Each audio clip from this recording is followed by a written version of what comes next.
I am Ryan Chan of New Beginnings Worship House, and in this video I'll be speaking about the fastest path to $1 million. Thank you for watching.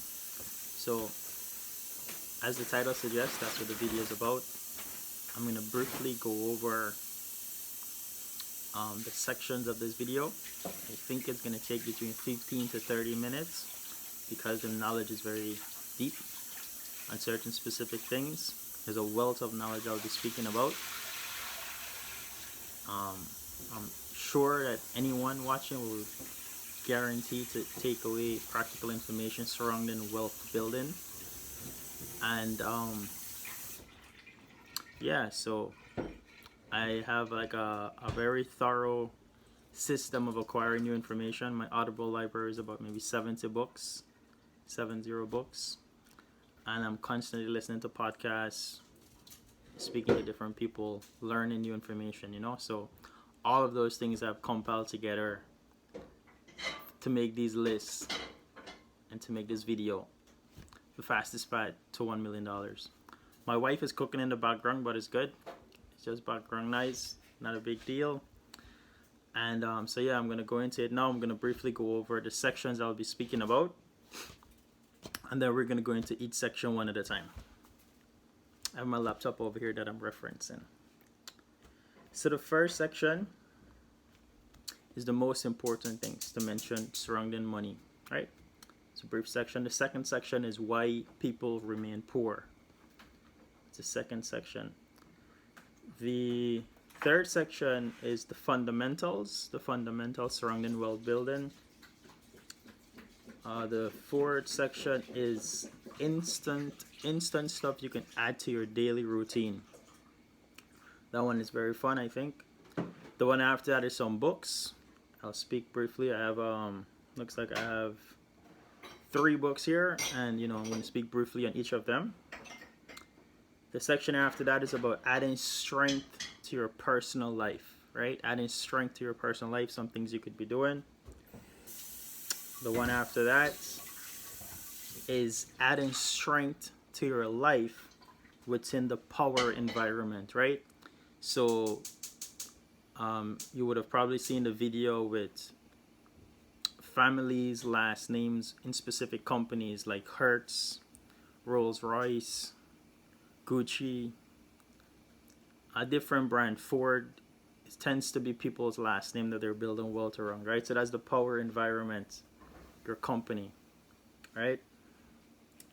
The section after that is removing weights. So very important, removing weights. One of the first millionaires in America, he created many other millionaires. And when he was interviewed, they asked him, how come, he made so many people millionaires? And I believe his name was Dale Carnegie. And his response was, he develops people the same way you mine for gold. You remove a lot of dirt and you get the good stuff, right? So we're going to speak on that section about removing weights. The next section is selling. A lot of successful people have that one skill in common, selling. They know how to sell something.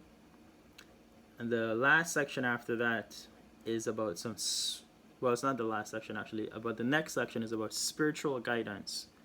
Now, I am a pastor, a leader. I have a strong connection with God. I am religious, but I'm more spiritual. And so there's certain spiritual things that I understand as it relates to money. And so I'll be speaking about it in that section. And then the very last one is certain strategies. So let's get right into it. Those are the brief rundown of every section. So we're going to start from the top now and go into each section. So, okay, the most important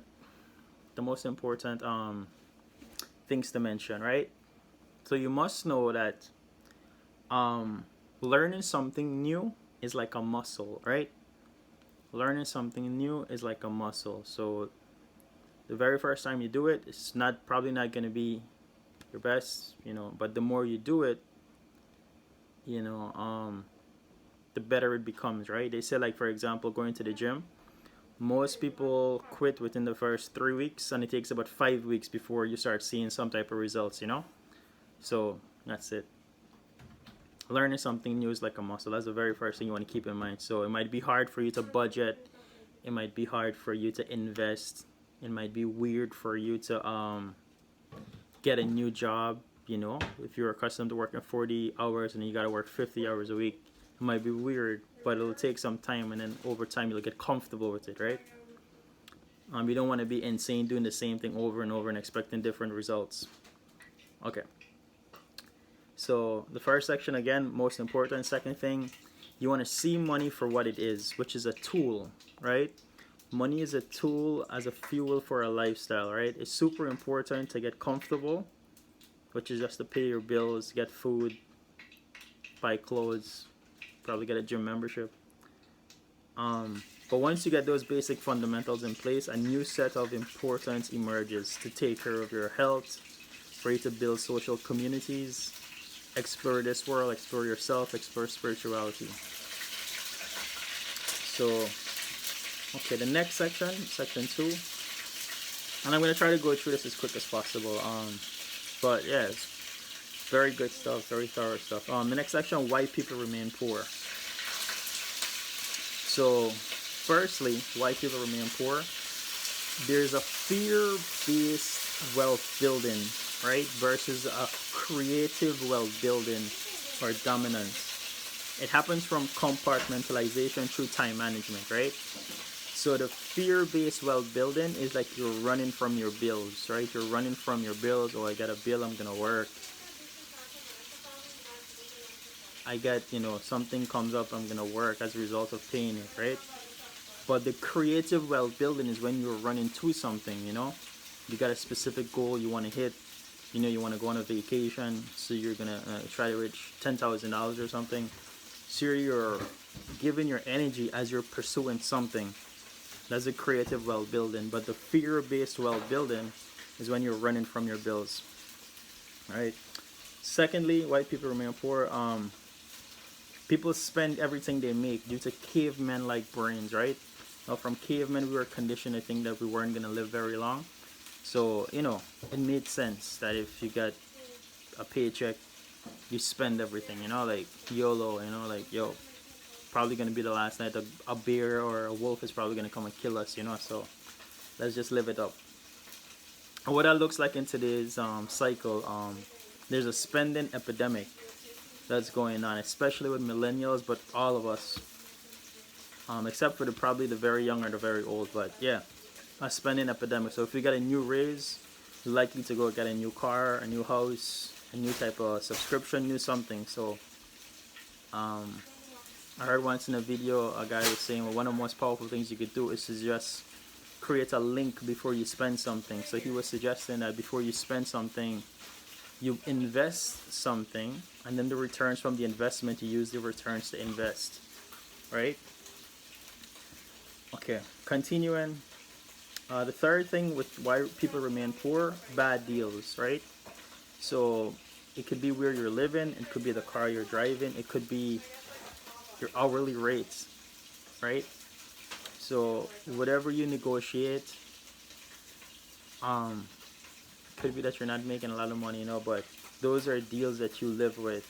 And it could be a lot of deals are predatory. I think I was listening to the radio yesterday, and they were saying 85% of job offers people accept immediately.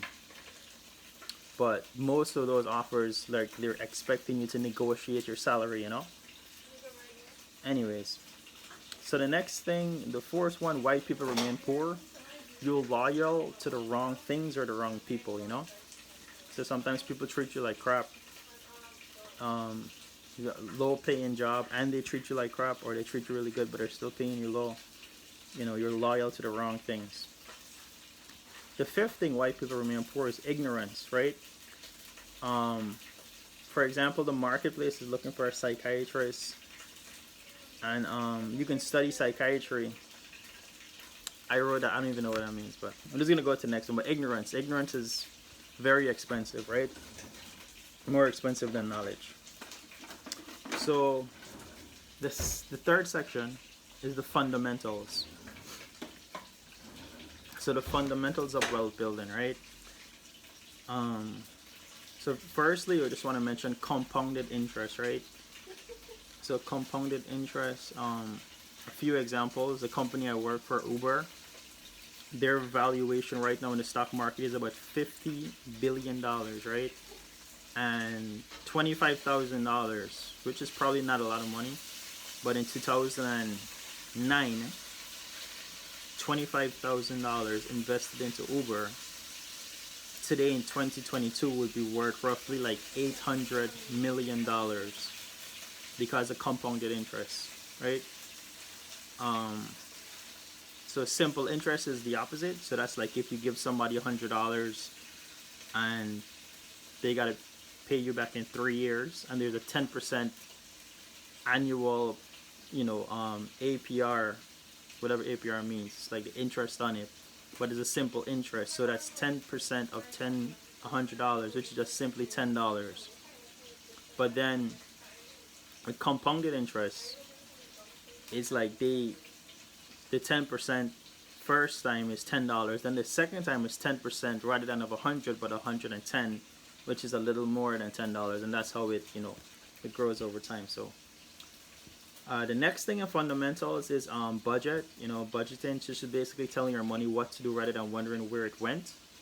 And this is where you understanding that every new thing you do is like a muscle, right? And because it's probably gonna be super uncomfortable if you're not used to budgeting, right?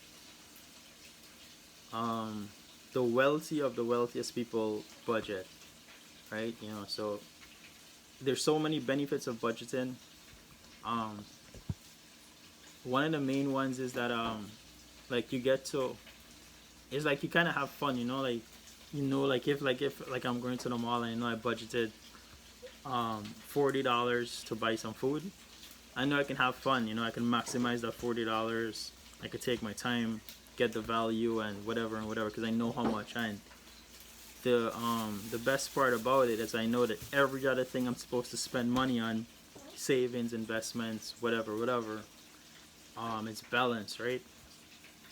Yeah. So budgeting. And then the last fundamental is one thing, right? So there's this book called The One Thing by Gary Keller. People tend to reward specialization in the marketplace, so one thing Malcolm Gladwell had said, it takes about 10,000 hours to develop a particular skill, to become an expert in a particular field. So it could be like being a doctor, electrician, whatever, but these are specialized skills that takes a certain amount of sacrifice and commitment to learn, right? And then you could position yourself to exchange that skill for a daily rate, which would be higher than the average minimum wage salary in your given community. So just a fundamental thing that's super important to keep in mind. The next section, this is section 4, some instant stuff you can add to your daily routine, right? The very first one is dopamine detox understanding, right?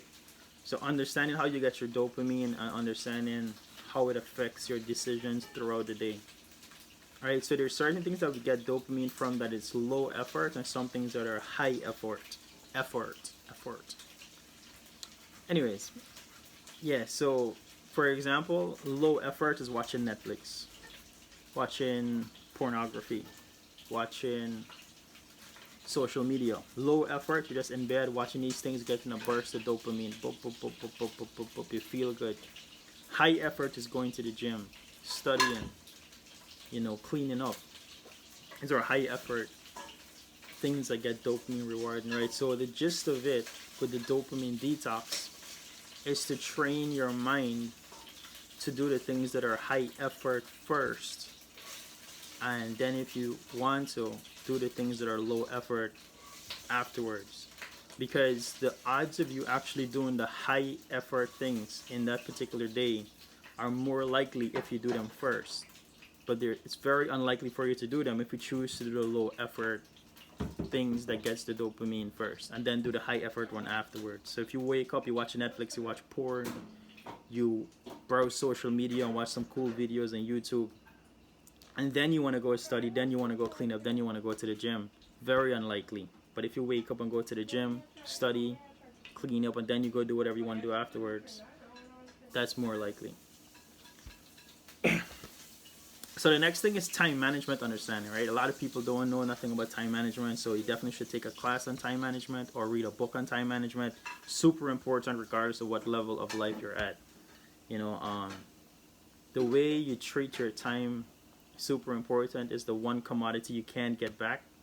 You know, so yeah, so a few examples if you know nothing about time management, right, and how I approach it within my day. So certain things I group tasks together, right? Like today I had to go to the bank to get some money, but I also knew I had to go get an oil change and a tire change for my car, right? So these are two things that I have to do outside. So as soon as I went to the bank to get the money, came back, gave it to my wife, I knew I'm outside. I got another task to do outside. Go straight to the mechanic to get the oil change and the tire. So me grouping things together, it helps me to reduce the time, right? And next part of it is that I would classify tasks as A, B, or C. So the C are the super easy ones to do, the B are the medium easy ones, and the A are the super hard ones to do, right? And then now what I was speaking with earlier with the dopamine detox understanding, right? So once I classify it, now I'll know the A ones are the ones that will be hard to do, so I'll do the A ones first. But even further, the C ones are super easy.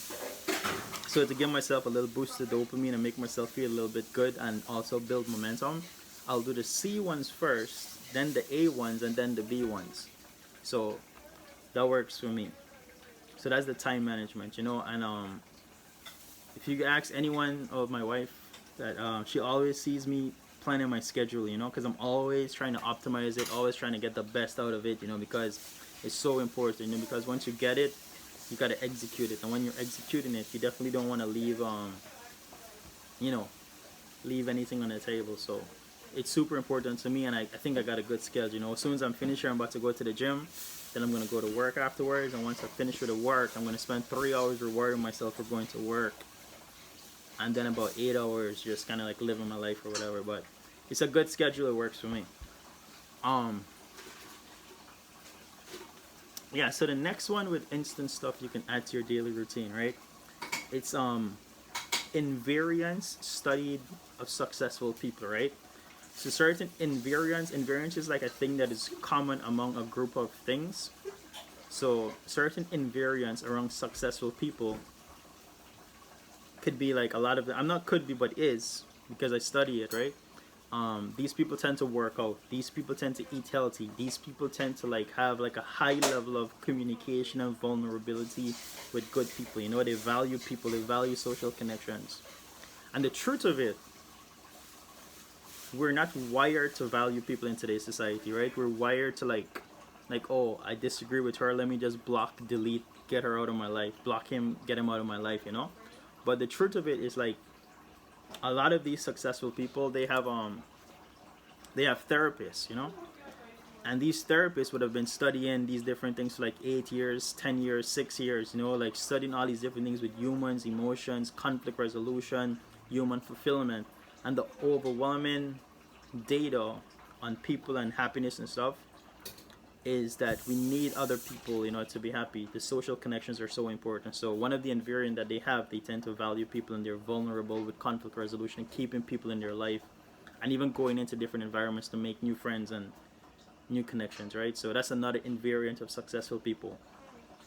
But one of them that is that for me is my next big breakthrough in my financial life is the daily execution hours, right? So for two people, for example, Elon Musk and Jeff Bezos, right? So they both own about 20% of their respective companies. Jeff Bezos owns about 20% of Amazon. Elon Musk owns about 20% of Tesla. Jeff Bezos has about, I think, 100,000 employees. So yes, Amazon is a publicly traded company, but he owns about 20% of it, and there's 100,000 employees that is pushing the agenda daily of Amazon. And the more they push the agenda, the more they dominate, the more they create customers, bring money into the company, the more his net worth goes up. Tesla and Elon Musk, he has about 77,000 employees, right? So how many, you know, that's their daily execution hours. So it's roughly, these people are probably working about maybe 6 hours a day if you divide 40 hours a week by 7, which is 7 days a week.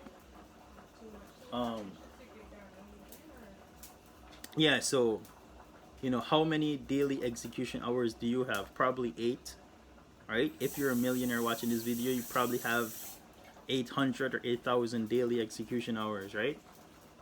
So it's just an invariant, and you can see it's a simple fix. Simply emulate these people who are doing these things if you want to get the results that they're getting, right?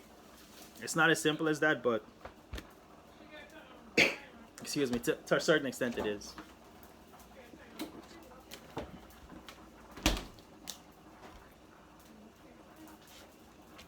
Spices from my wife's cooking has me coughing. Alright, so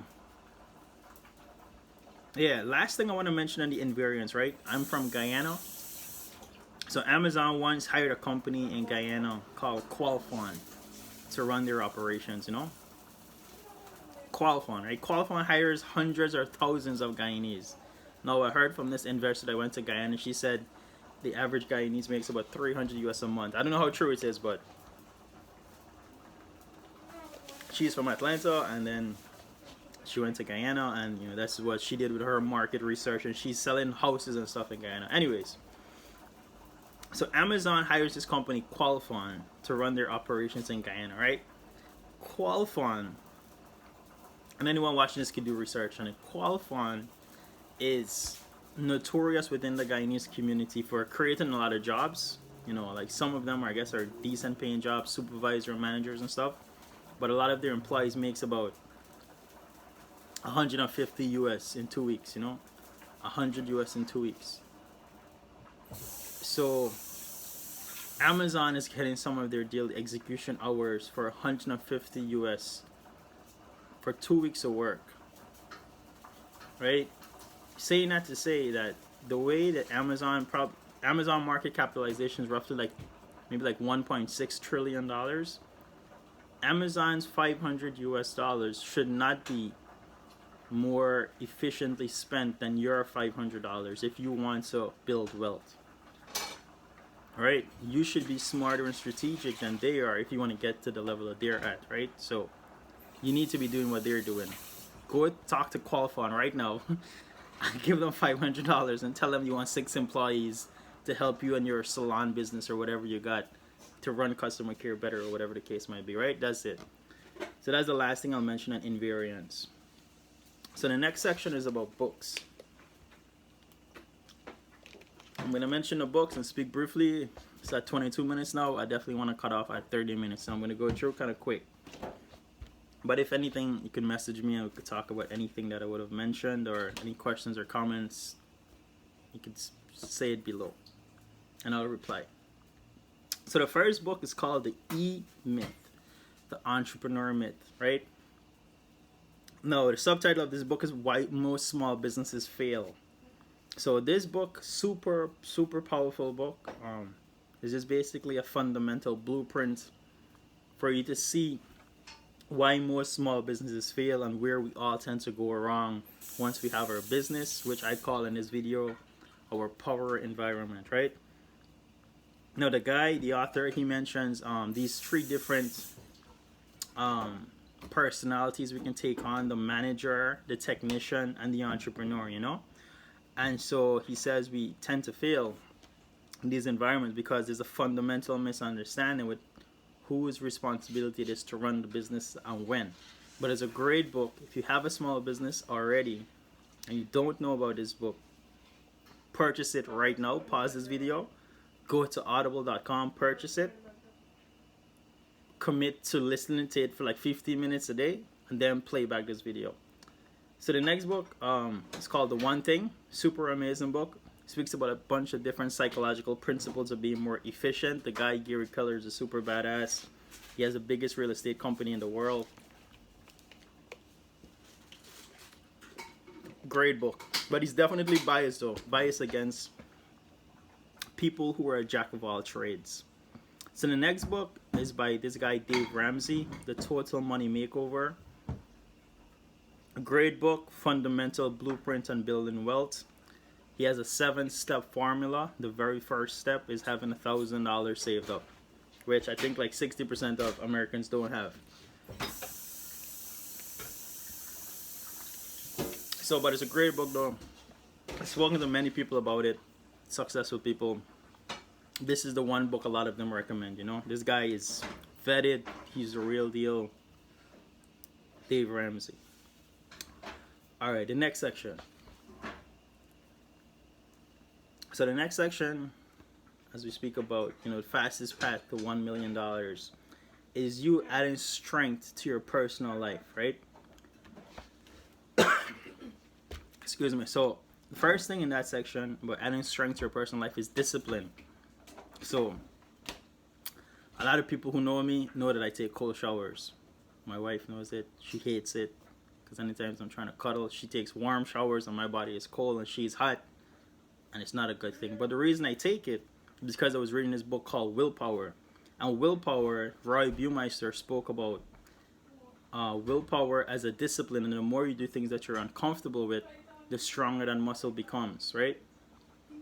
And at the end of the book, he mentioned 2 things that you can do to build your willpower, which was either be like a statue in the street, like those people just, you know, or you take cold showers. And I was like, I really contemplated being the statue in the street because that was quicker, you know, and I didn't want to take cold showers. In America, it gets really cold sometimes. But then I started taking the cold showers, and I've been doing it for 4 years now, and my discipline has improved. And, you know, there's a lot of good benefits to it. So the next thing I want to mention is the system of learning new information. So you must have a system. You absolutely must have a system of learning new information. To not have a system is to just be super thankful for who you are in life, where you are in life, every area of your life, and you've made it. And, you know, but we're all decaying daily, you know. There's new studies coming out daily, new books, new TED Talks. You know, like you want to be a part of it to just improve your life. Be the best you can be for yourself, you know, and for the people around you, right? Friends, loved ones, your customers, everything. So my system of learning new information is when I listen to stuff, listen to audiobooks and stuff while I'm working, right? So let's have about 2 more minutes, so I'm gonna wrap it. I'm probably gonna do a part 2 actually, so I'm gonna pause it where I left off. I'm gonna do a part 2 to this, but yeah, when I'm working, I would listen to something, and I start off listening to classical music, then listen to a motivational tape. Immediately after that, listen to these badass social media gurus: Tai Lopez, Dan Pena, Grant Cardone, Gary Vaynerchuk, Dan Locke. Right, those guys are badass. You know, like some of them are probably full of shit, or maybe all of them. Probably not though. Like these guys are vetted, and you know they're the real deal. But everyone is full of shit to some extent. But yeah, so I listened to them, and then I would listen to the Breakfast Club. And then after that, I listen to about depending on what I'm working on. So right now I'm working on semen retention. So I listen to like a few videos and 2 books on semen retention. And then I would listen to, like, depending on, you know, it changes from day to day, but that's my system of learning new information, and you absolutely need to have one. And please tailor it around weaknesses that you have, right? Weaknesses that you have, an audiobook, a podcast, hire someone to teach you some stuff, you know. Don't let your weaknesses control you. You control it. Yeah, the next thing is going to the gym. So I'm going to go to the gym as soon as this video is done. In a minute and in 1 minute. But it's really good. You know, there's so many benefits. You get a burst of dopamine, and it helps to build discipline, right? So I highly recommend going to the gym. And then the last one for the strength that you can add to your personal life, right, is you want to be eating actual food. So processed food, fast food is so rampant in our diets in today's society, you know, and yeah, it's rampant in our diet in today's society, and it's really not good, you know, like, because it's not real food. Like, look on the ingredients, you know, like, you can't even pronounce or spell some of those things, you know, and it's like, you know, I don't want to, like, generalize, but if you have the ability to do so, try to eat actual food. Cook your food. And I'm gonna actually wrap up this video today on that. So make a note. Please comment, please subscribe. This is Ryan Chan, New Beginners Worship House. Boom.